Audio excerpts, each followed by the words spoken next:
Ships are sinking. Men are dying. It is September 1939. While German panzer divisions race toward Warsaw, the German Navy, powerful, efficient, its morale high, prepares for a greater, more decisive struggle, the Battle of the Atlantic. Hitler's admirals know that command of the sea means the death of Great Britain and victory in Europe. They also know if the stronger Royal Navy bars the way on the surface, victory may be won in the depths. At the outbreak of war, they begin expanding their U-boat fleet by as much as 1,000% a month. Germany's ablest scientists and technicians concentrate on perfecting the submarine, multiplying its range and deadliness. For fascism to survive, it must kill. The time has come, and Hitler hurls his U-boats into the Atlantic to ravage and destroy. The elite of the Nazi Navy, its best commanders, its most highly trained crews, man the submarines.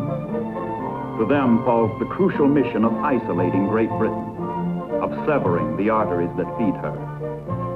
If enough of England's ships are sunk, the issue will not be in doubt. England starves, Europe dies. As war begins, England expands her now hopelessly inadequate merchant marine. In addition, hundreds of escort vessels are desperately needed to protect the cargo ships. For months to come, they will be pitifully few.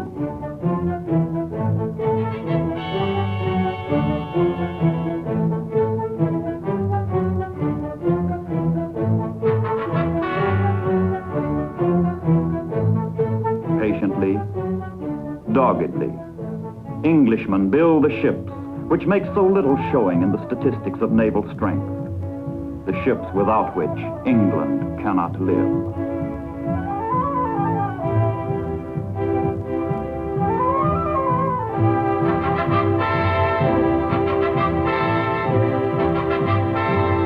Canada's men and material enlist in the cause of decency and survival. Canada is quick to act with all her means. Precious goods from her farms and arsenals are loaded aboard ancient, poorly armed merchant ships.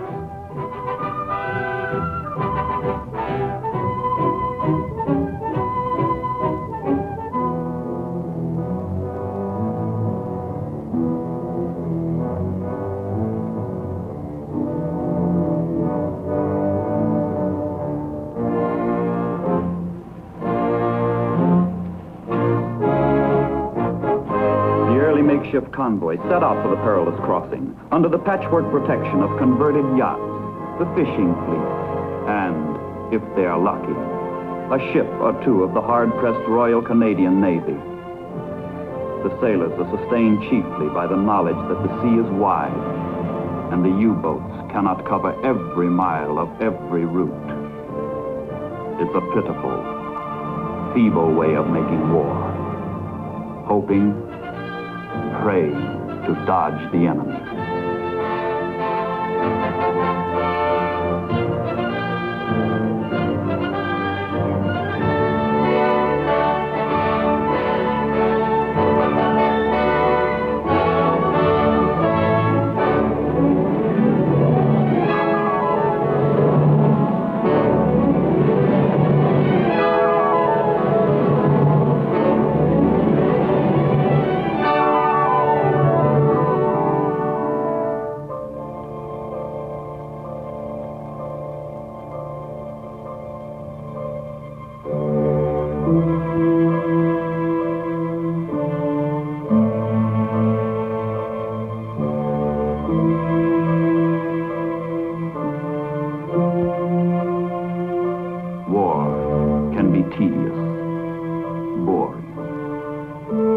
Monotonous routine become almost unbearable for sailors who live under the constant threat of an enemy attack.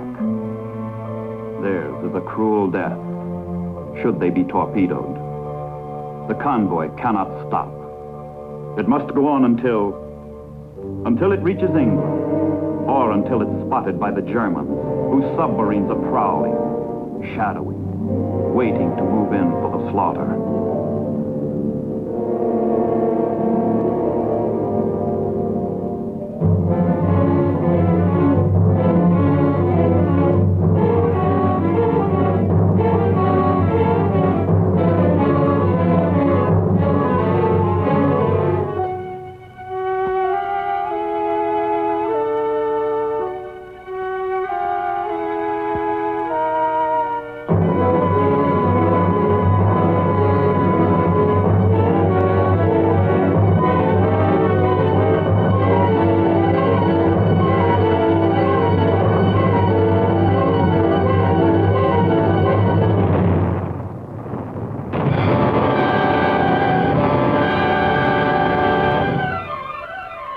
feeble escorts fight back, but are seldom effective. How can World War I equipment cope with World War II submarines? But the sub must be fought.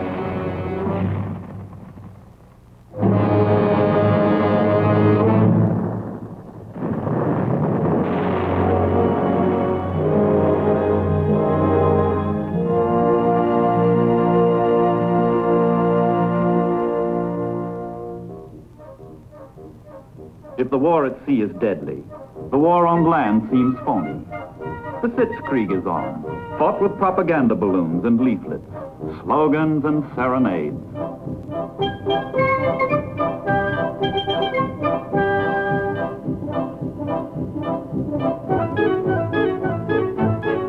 The Maginot Line seems impregnable, and the French soldiers relax. But the Germans are not dancing. Their strength is building. Their plans are laid. Hitler's finger is on the trigger.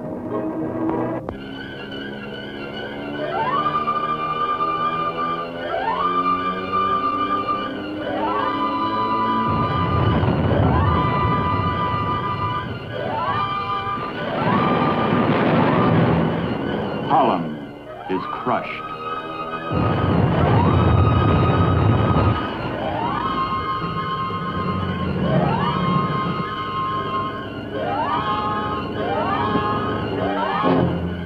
Belgium is smashed.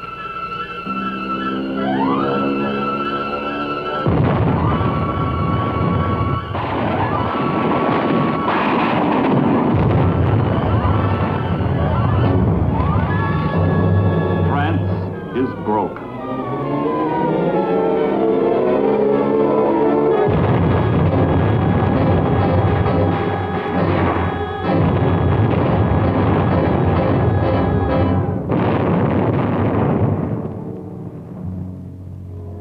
Dunkirk.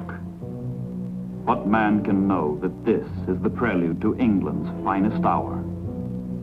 Britain's sea power rescues Britain's army, but at a cost of abandoning all its equipment and all its stores.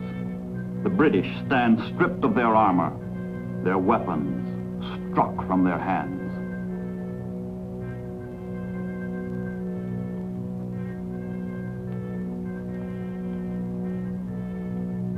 It is the hour of catastrophe. It is the hour of the brown triumph.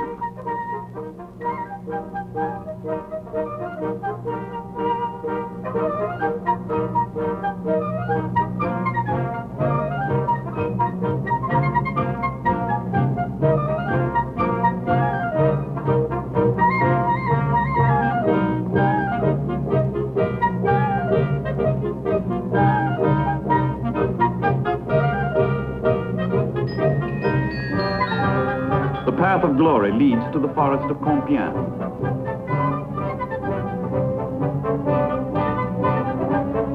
With vulgar histrionics, the Nazis staged France's humiliation in the same railway car where the Germans capitulated 22 years earlier. The French surrender, and it is Hitler's turn to dance.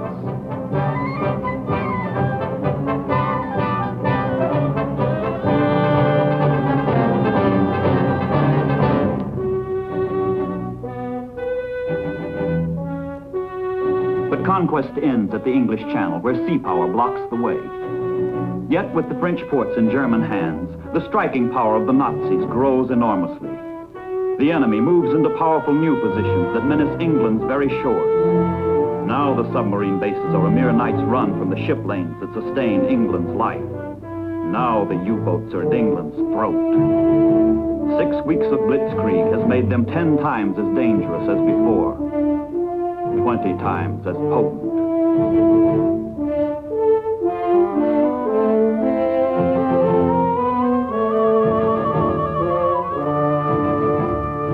And from newly acquired air bases on England's threshold comes something new to warfare, new to history. An attempt to pound a world power into submission by bombardment from the sky. Coolly and brilliantly, the English organized their defenses, meeting the new menace with new methods.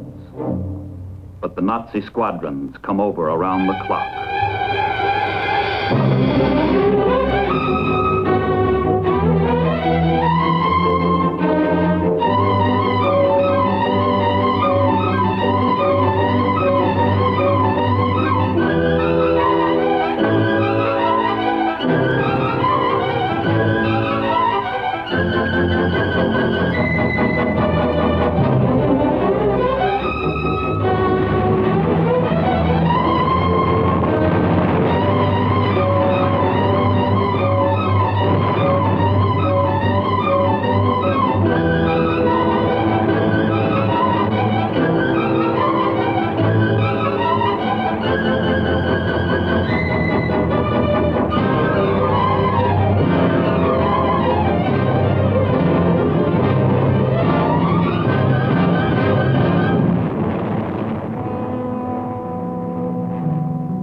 by caring not how she expends her blood, sweat, and tears.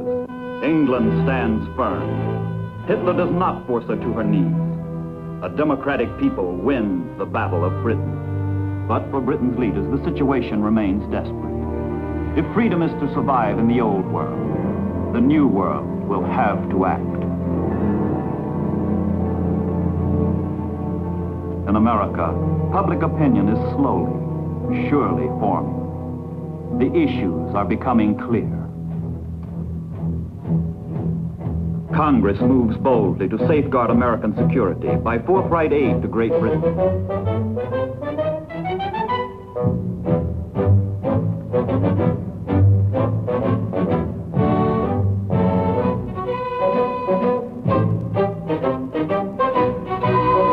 Navy needs destroyers, needs them badly.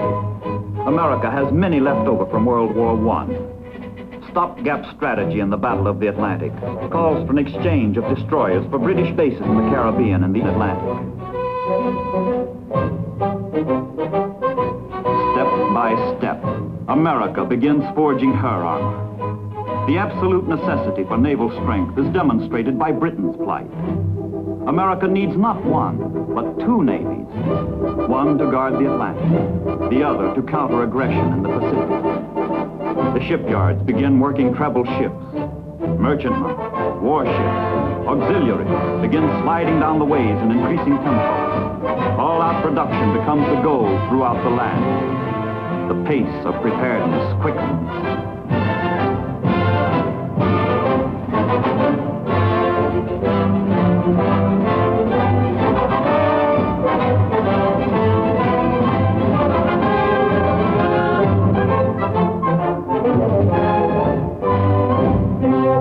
Materials by themselves are no longer enough. From coast to coast, the barracks go up by the thousands to receive draftees by the hundreds of thousands. Far-off areas become vital to the United States.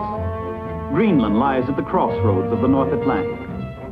In May of 1940, she asked United States protection. Her Creolite mines and weather stations are denied the Germans. American Marines move into Iceland a year later, relieving the British garrison there. The Leathernecks forestall the German threat. Whoever possesses Iceland holds a pistol pointed at England, the United States, and Canada.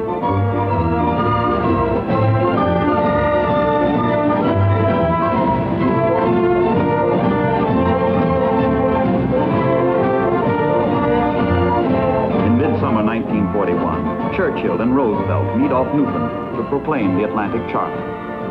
The four freedoms. Freedom of speech and of worship. From want and from fear. But these are the realities that support the ideals. The ships, the men, the supplies on which all depend. The ships plod along the North Atlantic convoy routes at dangerously sluggish speed, their pace regulated by the slowest merchantman in the convoy. And the slower the convoy, the easier it falls into the trap of roving U-boats.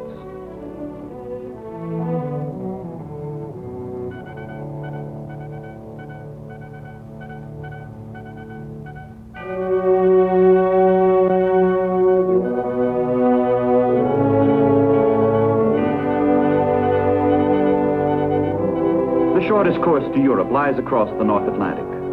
Concentrated here is the flow of Allied ships and enemy submarines.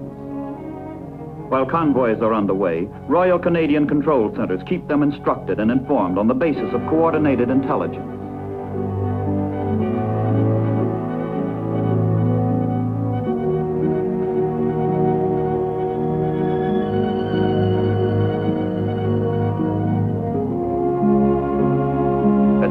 Protection is weak, the menace grave. Around the rim of the convoy, the escort vessels keep station, herding the merchantmen toward their destination. In September 1941, the United States Navy joins the British and Canadians in protecting the convoys half their way across the Atlantic. American sailors are in the shooting war. though their country is not.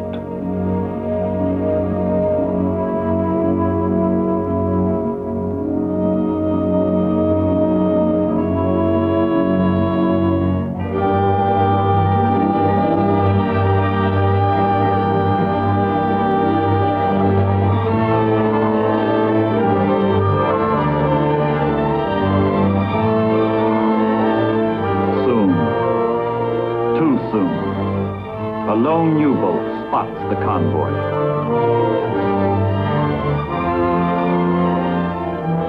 Its mission is to plot the convoy's course and speed and relay the information by radio to German naval headquarters on the French coast.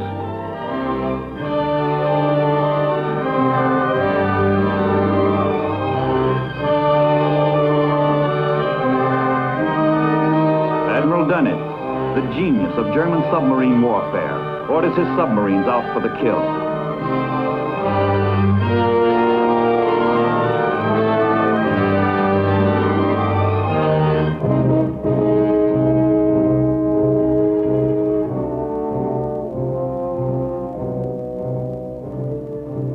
The U-boats in the area of the convoy are alerted and directed to an assembly point where they coordinate into a unified striking force known as a wolf pack.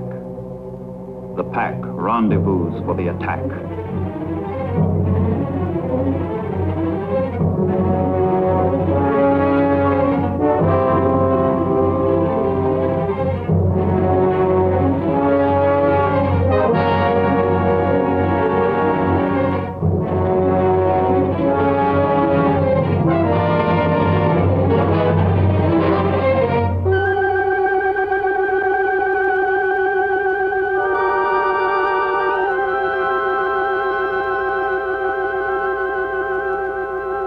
The convoy is on guard. Sonar, ASDIC as the British call it, sends a sound wave into the depths, searching for a return echo from the enemy.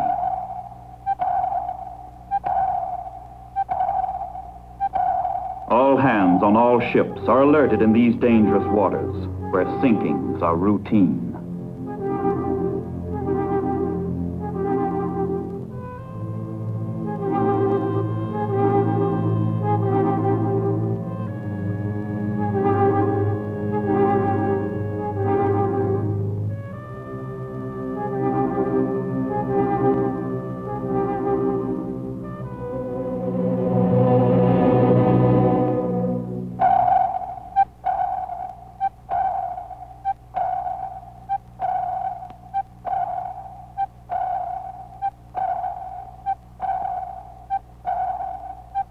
Contact. Too late.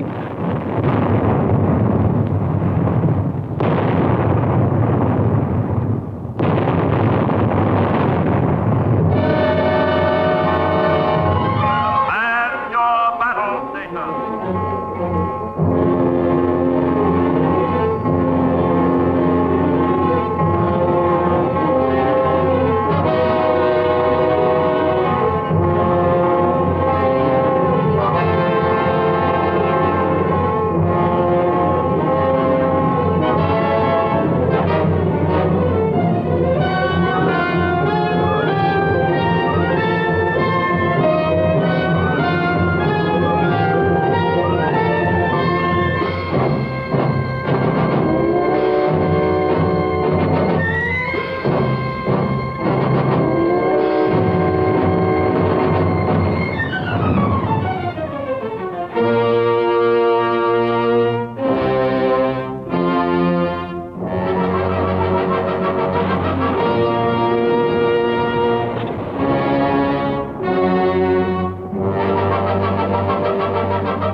battle is over.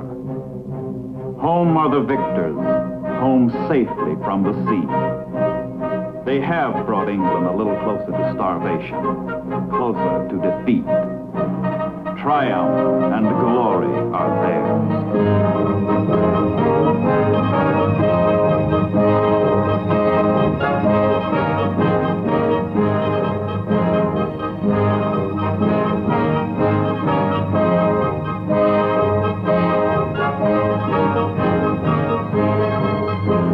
Outstanding heroes are flown to their capital, Berlin, for further celebration.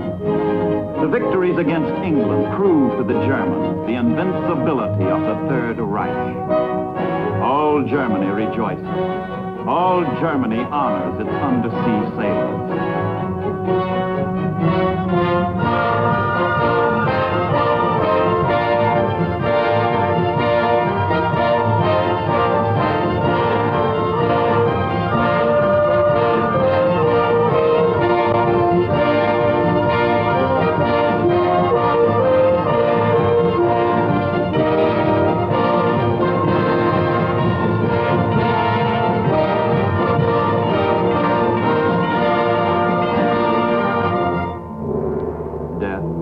And destruction are the cause of the celebrations.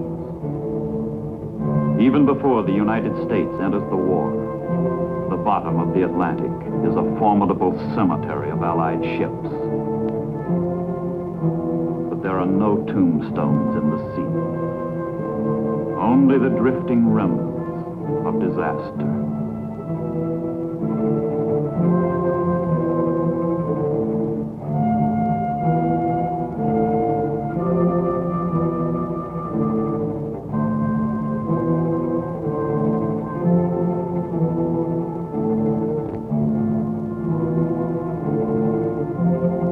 And this is just the beginning.